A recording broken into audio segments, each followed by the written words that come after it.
राहुरी तालुक्यातील बारगाव नांदूर येथील छत्रपती शिवाजी महाराज चौकालगत भरवस्तीत राहणारे असलम रहीमुद्दीन पीरजादे यांच्या घरालगत बिबट्याने 5 शेळ्यांवर हल्ला चढवला। 4 शेळ्यांना फस्त केल्यानंतर बिबट्याने एका शेळीच्या नरडीचा घोट घेण्याचा प्रयत्न केला। बिबट्याने 4ही शेळ्यांना फस्त करून वेगवेगळ्या ठिकाणावर नेऊन टाकल्याचे दिसून आले। राहुरी तालुक्यातील बारगाव नांदूर येथील मुख्य चौकालगतच असलम पीरजादे व अमीनुद्दीन पीरजादे हे दोन्ही बंधू राहतात। घरालगत मोठी वस्ती असून त्यांच्या घरालगतच शाळा। रविवार दिनांक 20 जुलै 2025 रोजी रात्रीच्या वेळी बिबट्या भक्ष्याच्या शोधात थेट गावात दाखल झाला आणि पीरजादे यांच्या शेळ्यांच्या कळपावर हल्ला चढवला। 5 शेळ्यांवर हल्ला करून बिबट्याने त्यांच्या नरडीचा घोट घेतला। यामध्ये 4 शेळ्या जाग्यावरच फस्त झाल्या तर एक शेळी जखमी अवस्थेत निपचित पडून होती।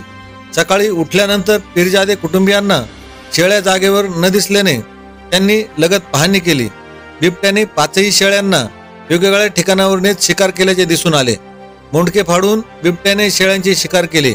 एका शेळीची केवळ धड पडून तर उर्वरित 3 शेळ्यांच्या नरडीचा घोट घेत बिबट्याने आपली भूक भागवल्याचे दिसून आले। घटनेची माहिती समजतात वनपाल S.B. रायकर, वनरक्षक प्रियंका दारकुंडे यांनी धाव घेत घटनास्थळाची पाहणी केली। पाहणीमध्ये एकाच बिबट्याचे पायाचे ठसे दिसून आले।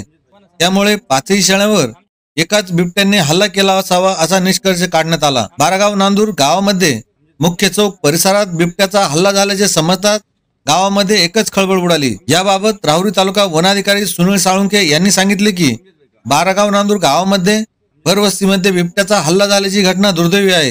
बिबट्याने हल्ला केल्याचे समजतात वन विभागाने पंचनामा केला आहे। बिबट्याला पकडण्यासाठी मोहीम हाती घेतली जाणार आहे। तरीही परिसरातील ग्रामस्थांनी दक्षता बाळगण्याचे आवाहन साळुंखे यांनी केले आहे। वन विभागाने बिबट्याचा बंदोबस्त करण्याची मागणी ग्रामस्थांनी केली आहे। प्रतिनिधी RR जाधव, राहुरी।